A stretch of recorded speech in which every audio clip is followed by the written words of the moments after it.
So turn down the lights, lock the door. It's time for DJs After Dark. Ooh. Turn down the lights, Danny. Lights. Ooh. Hey, everybody. Hold on, I'm going to unlock the door. Yet another episode of DJs After Dark. As my daughter knows when to call me.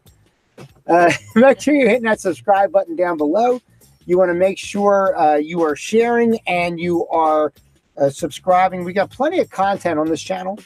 We try and do that so it's not just one thing. We have wrestling, we have comedy, we have geek stuff, we have all kinds of stuff right here, hosted by all these great people that we have on these shows. And don't forget about the new show coming.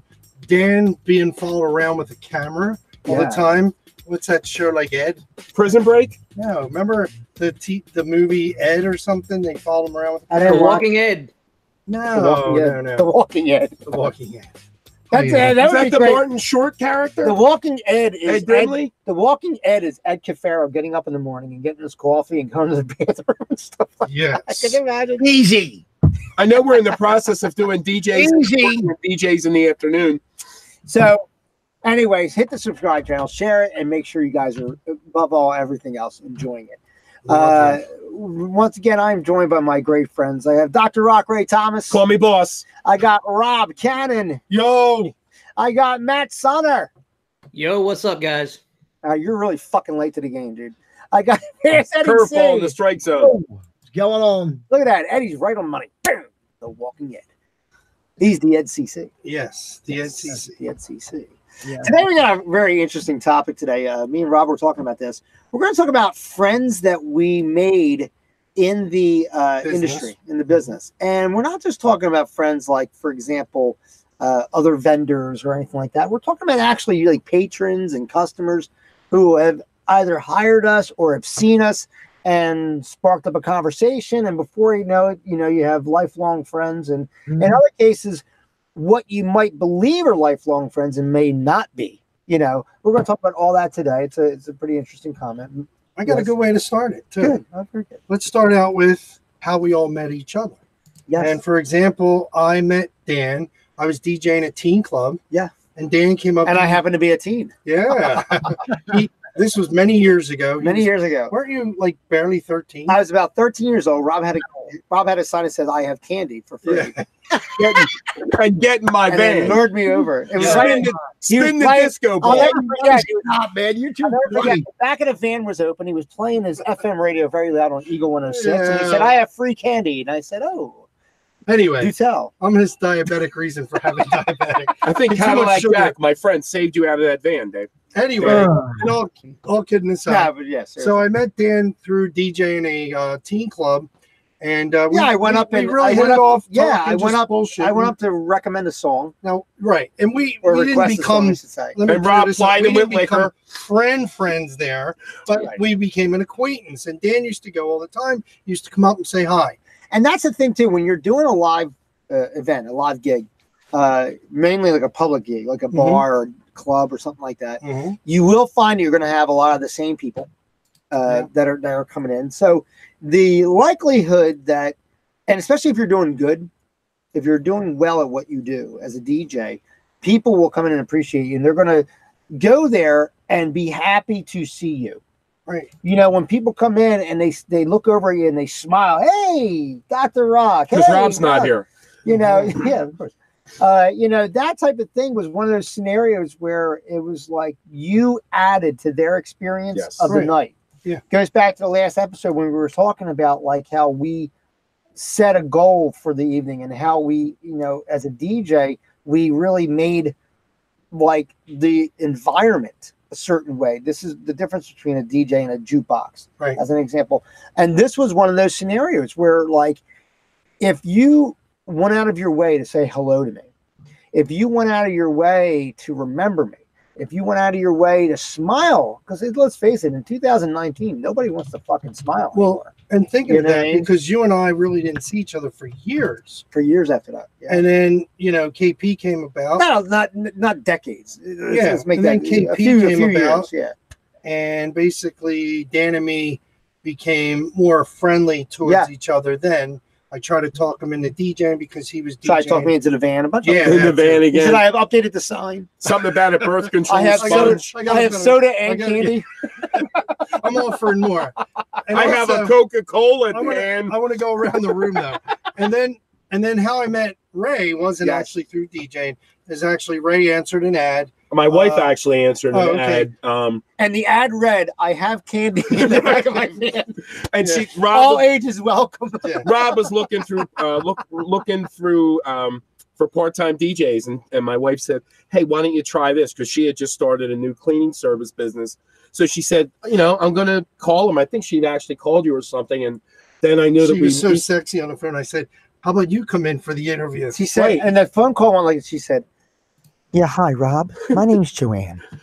I was wondering, I saw your ad for a part-time DJ, and I need you to get my husband the fuck out of this house. right. Little Is did there Rob anything realize you could the do talent to help me he out was here? getting because of the radio. I DJ promise thing. I'll show you cleavage, whatever you like. Just please get him the Correct. fuck out of my "Oh, Right. God." He's I talking to the. want you to know I dated Rob at least 4 times before. I can't clean the mirror while he's talking into it. Please, can you get him out of that?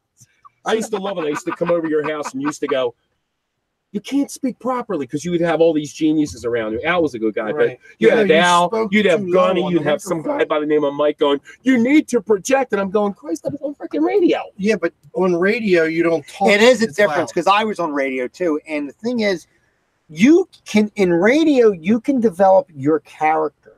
You can develop your persona because you're looking at a wall. You're looking at a screen, something like that. You're not looking at somebody reacting to you. And we said this in another episode before, where it's a different DJing when you're DJing on radio. I did it for a number of years. I did it for 3-4 years.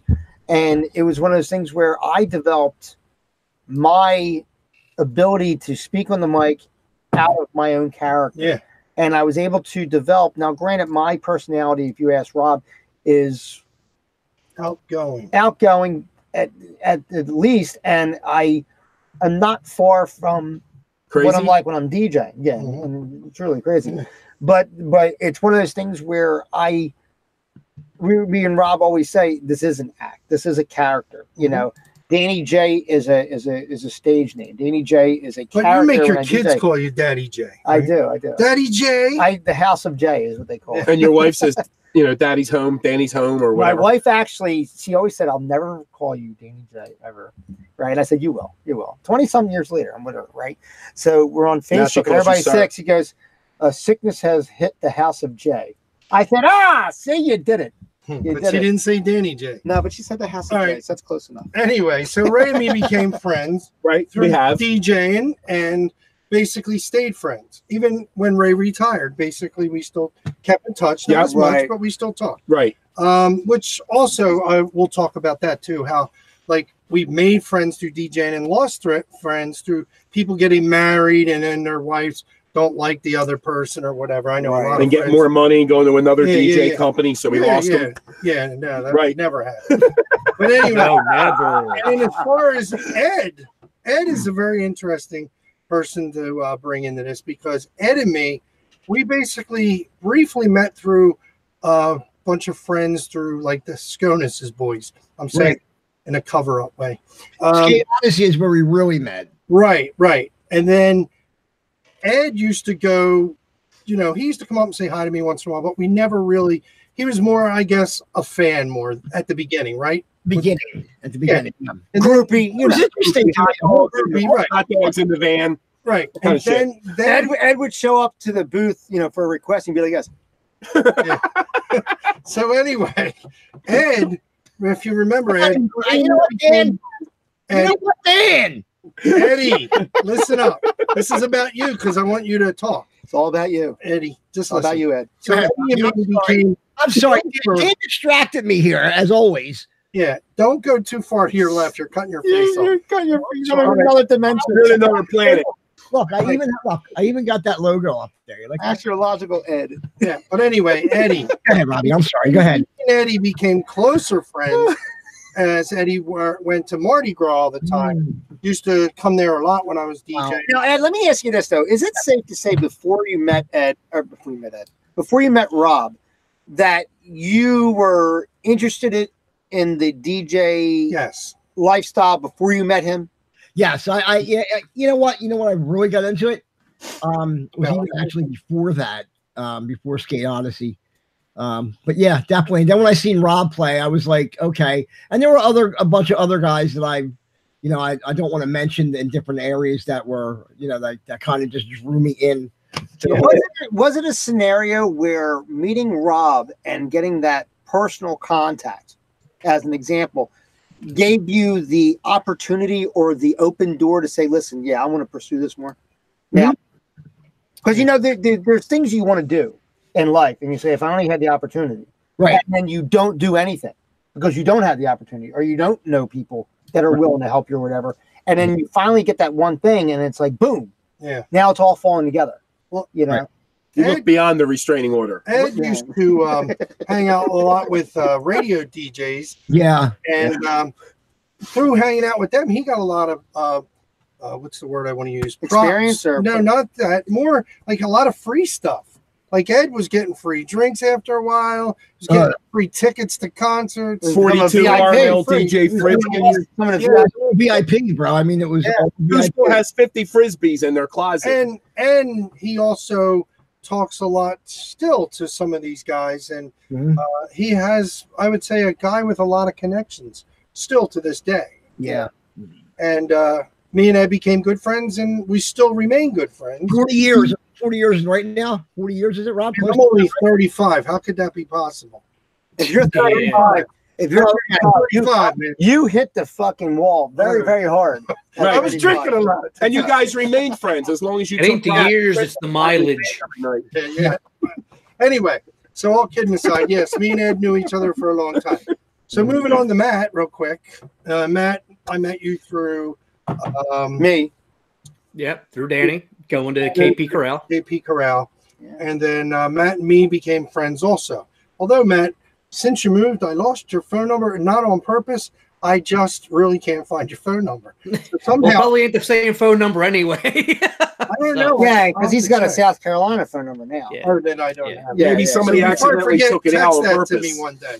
Yes, I will text that to you. Think about Matt, though, and I could say that, and we all know people like this. When Matt gets introduced to a concept or an idea, and if it's something that is viable to him or of interest to him, he is the kind of person that will pursue it. Yes. He will hit every single avenue to say, I'm really interested in this. I knew other people that are like that. There's some people who are like, oh, yeah, that'd be funny if I was a DJ, blah, blah, blah, and then just laugh it off.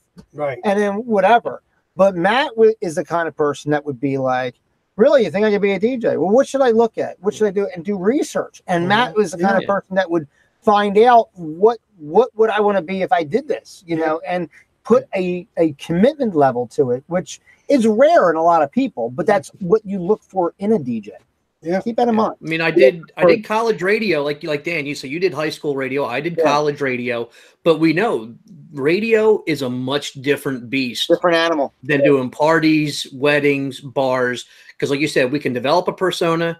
Either the station has a format, or in high school, college, you can kind of pick the format of your show, and you can run with it. You've got free reign. You can do what it is. Or again, if you're in major market radio, then you have to kind of stick in line. But again, you go to the stations that you feel that your personality fits in, your musical taste fit in.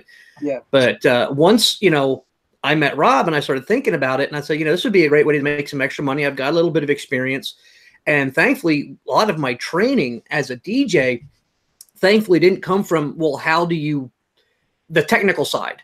You already knew it. A lot of my training was just really going out with the different DJs that were working for Rob at the time. That's a later show. See their personas, see how they handle the room, learning how to interact in that environment and how to, again, be fluid in those environments and read that room. Matt, you went to the Connecticut School of Broadcasting. Yeah.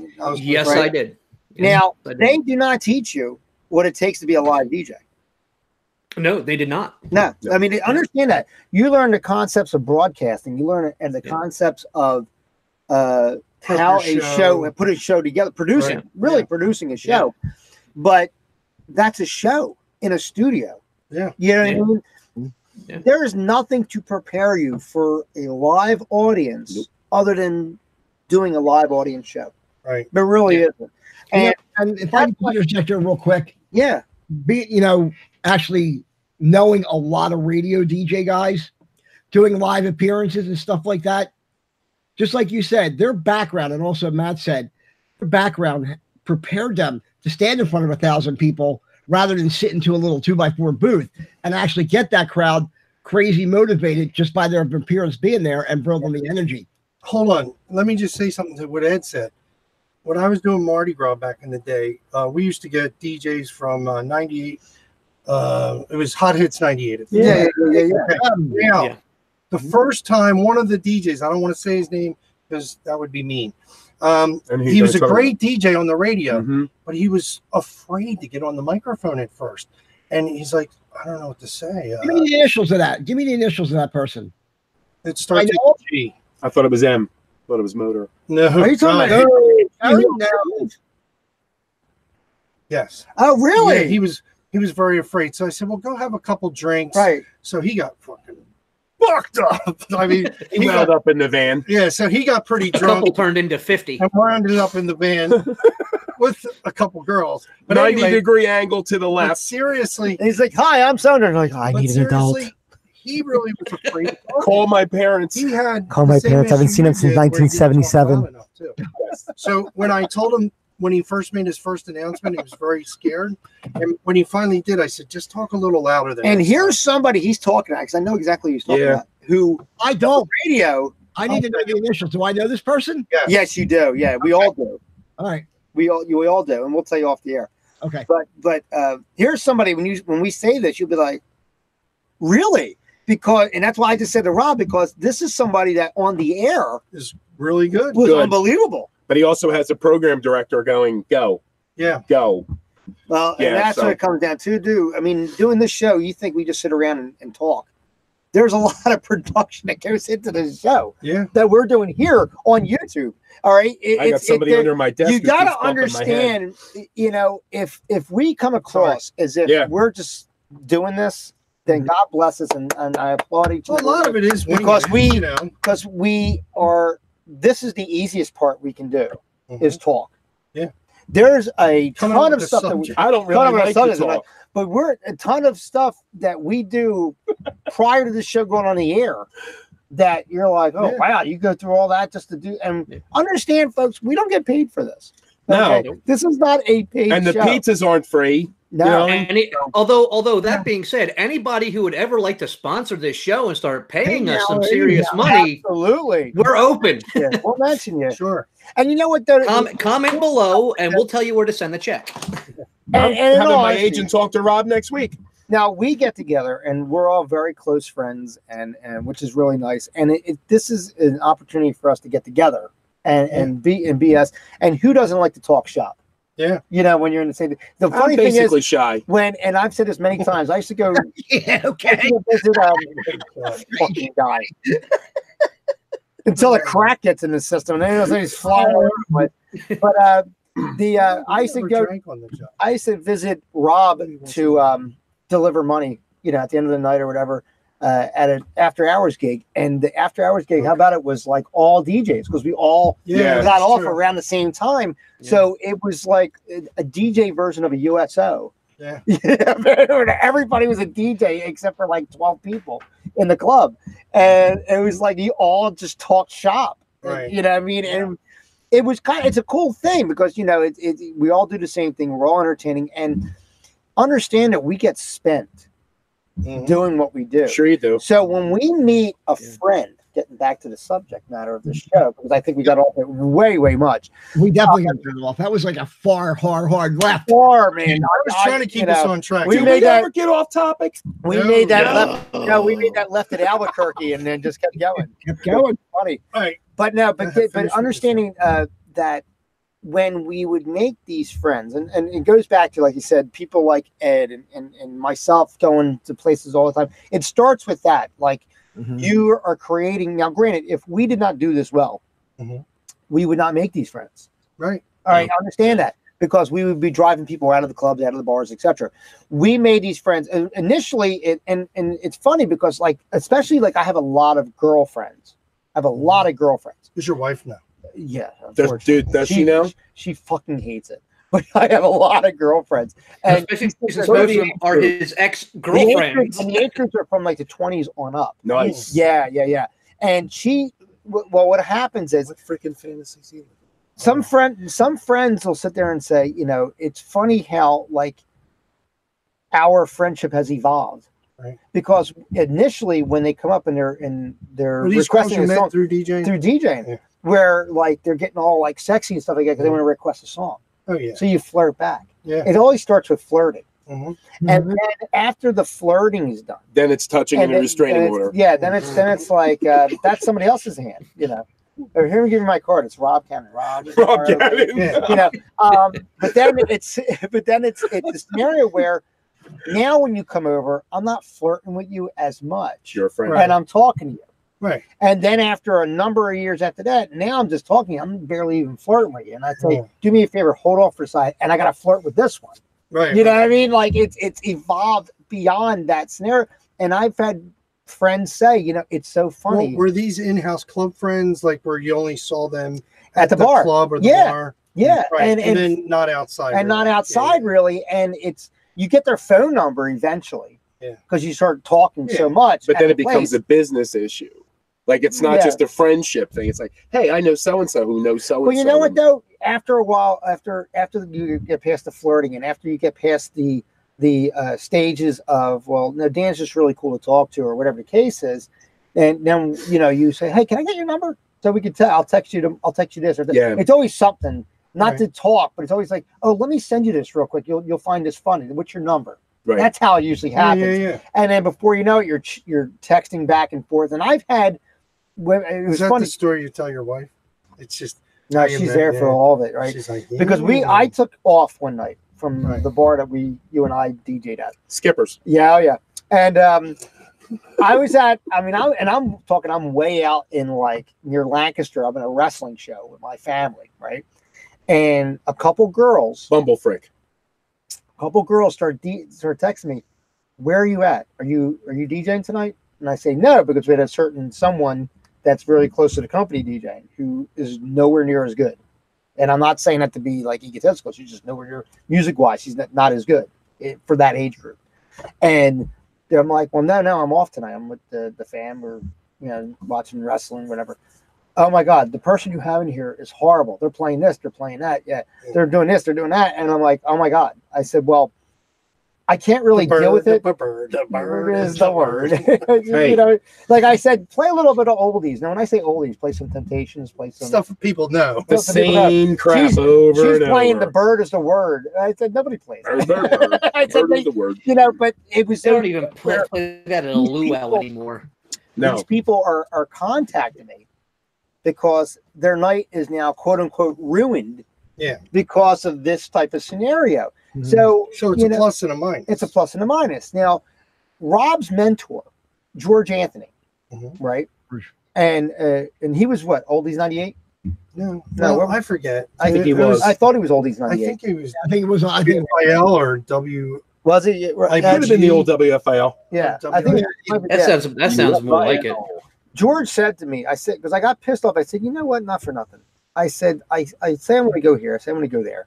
And these people, and I would get angry at the loyalty because there's a lack of loyalty. Oh, God, yeah. Because this is getting into the other side of this, where you were thinking you're friends with these people, stuff like that. But now we as DJs kind of half-ass need you to follow. We don't claim a following because there is no loyalty. Well, some DJs you're going to build up a following if you're good. Yeah, but you got to be like phenomenal for them to leave one spot to go to another. If that's your spot. Because here's the thing: if it's your spot, if I go to this place because that's my spot, thank you, big guy. I'm more than likely not going to go to another spot. You know what I mean? I've had where I've left gigs.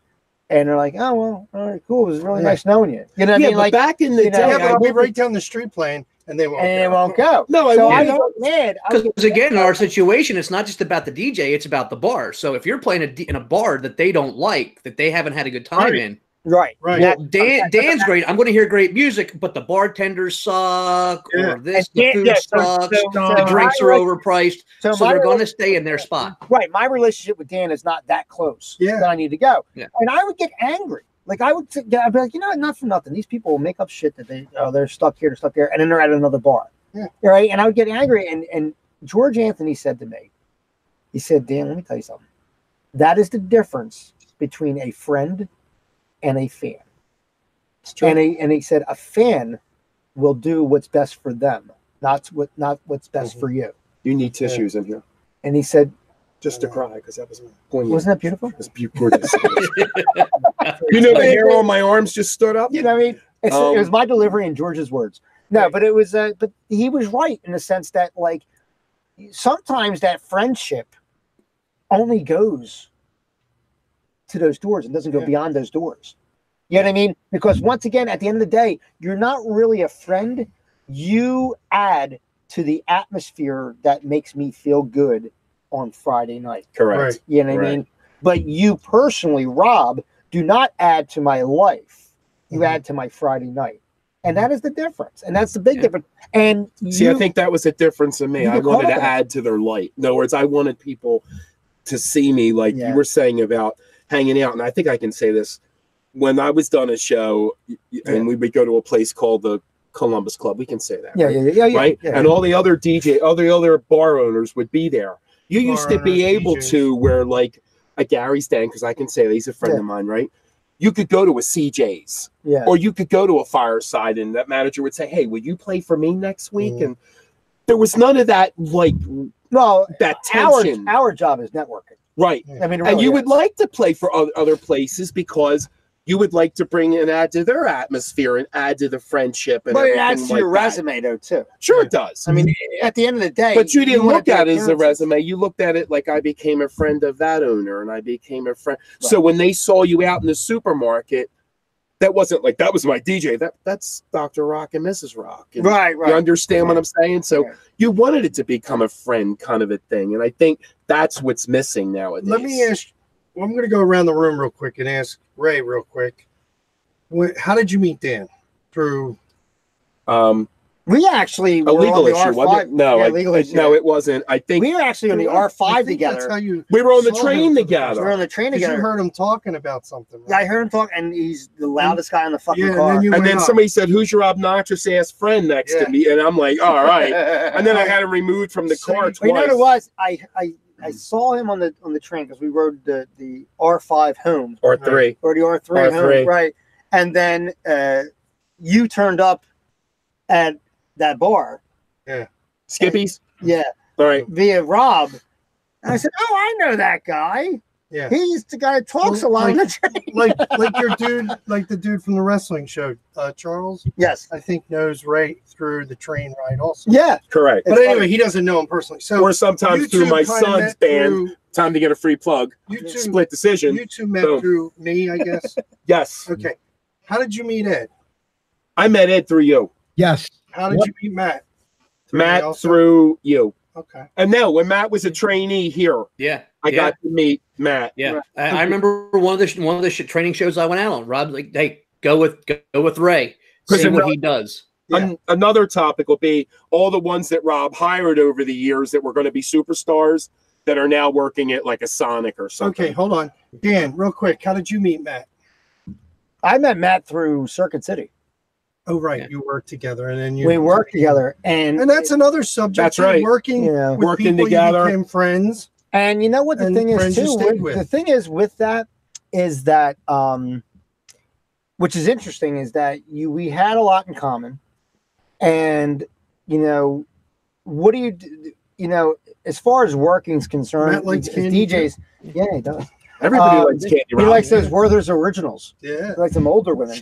How many times a new band? Every 5 years? But I remember that. Well, it all depends on how you can spray the power wash. Go ahead, No, but the serious scenario is that we could be digging holes, or we could be DJing, and we find it at least for a certain amount of time, we find it fun to do this job. And it's one of those things where, you know what, Matt, you're into this, you're into that. you should do this too, so that way we could do it together. You introduced Matt to me. Correct. That way. Okay. Now, Ed, how did you meet Ed? I met Ed through you. Yes. And then I did Ed's parties where Mom loved me. Yes. Right. And then I was a stable fixture at that point. Okay, so now we know how Dan met everybody, including you. We know how you met everybody. Yes. Ed, how did you meet Dan? Same answer through you, Rob. Yeah, that's true. And then how did you meet Matt through this show? Through this show. Yeah. Right? Yeah. Pretty much. Yeah. I think I may have met Ed in passing once before I moved down here. Yeah, we met before the show. But Ed's always But one or two times maybe. You know, it's kind of like in passing. Yes. Yeah. And then Ed, as far as Ray, did you meet Ray through me? Yes. Yes. Okay. Through training and stuff. Is everybody keeping track of this? Yeah. There's a quiz at the end. So basically, everybody Open book, but there will be After Rob, you'll be my next office manager. Yeah. All right. That was always a good one. Yeah, but I am the office Dan manager. is. I am the office manager. Jackass. Anyway. All right. I don't know. I'm looking Ed's for the gunning next for office that job, manager. right, Ed? Tell him. What's that, Rob? You're gunning for that job. I'm right? looking for the next office That manager. desk I just put together is going to be Yeah. mine. Yeah, You can that's take it home. Rob's famous line was, "I would love to pay you more, but I can't." But the honest You can. scenario is, and we say about law, we real quick, we have like 3 seconds, but like we talked about making friends, but we also have lost friends through here as well. And it's one of those things where sometimes it's based on the losing of the friendship, and I think it's the perception of it is when you leave the gig. right. And those people do not follow. It goes back to what George Well, Anthony even- said to me. Even your jobs, or my jobs, or Ray's jobs, Dan's jobs, or Matt's jobs, and I had a girl that we filled in twice doing karaoke at a certain bar. And then I didn't go back to that bar for 7 months right. until we actually got the gig, right? We went Right. in and tried to get the gig. And a girl that met me the first night that I filled in 7 months prior came to and said, "Hi, Dan, how are you? It's good to see you." And I was so impressed that Did she she remembered remember who your I was. Yeah. This young girl who I easily had like roughly 20 years on. I was like, that's like amazing. Yeah. That's really, and I'm friends with that girl to this day. Mhm. I'm friends with that girl to this day. But there was times where, and it goes, like I said, back to George Anthony saying, some are friends, some are fans. Mhm. As soon as you leave, you never speak to them again. And that's And I've rare. actually gone back into bars years later, not as a DJ, but just like to go in and say hi or whatever, or to prospect or whatever. And you see some of these people and they'll be like, "Oh yeah, Ray, what's going on?" Like I ran into you at the supermarket, but like, You know, good for you, type of this thing. this thing I'm going to say is probably a whole subject for another show. Okay. But when we all have our friends, we all have friends of our own, and we're a friend circle here. But did you ever notice some friends, not Dan, not me, not Ray, and not even Ed? I don't know if Matt does it. I never noticed it. But I have some friends that when you talk to them on the phone and their wife's around, they're a whole different person. Yeah. I don't know what Yeah. it is with friends and the way they act when their spouses are Are you around. talking about DJs or non-DJs? Both. Just like people I know. They're shady people you're friends with. No. Just people in general that you're friends with. Why Still owe can't them men money, don't you? no? So why can't people just be themselves? You know how I break that ice? If your wife is good looking, I'll do things with her. Right. Usually Right. for like 3 fingers and a hand. Yeah.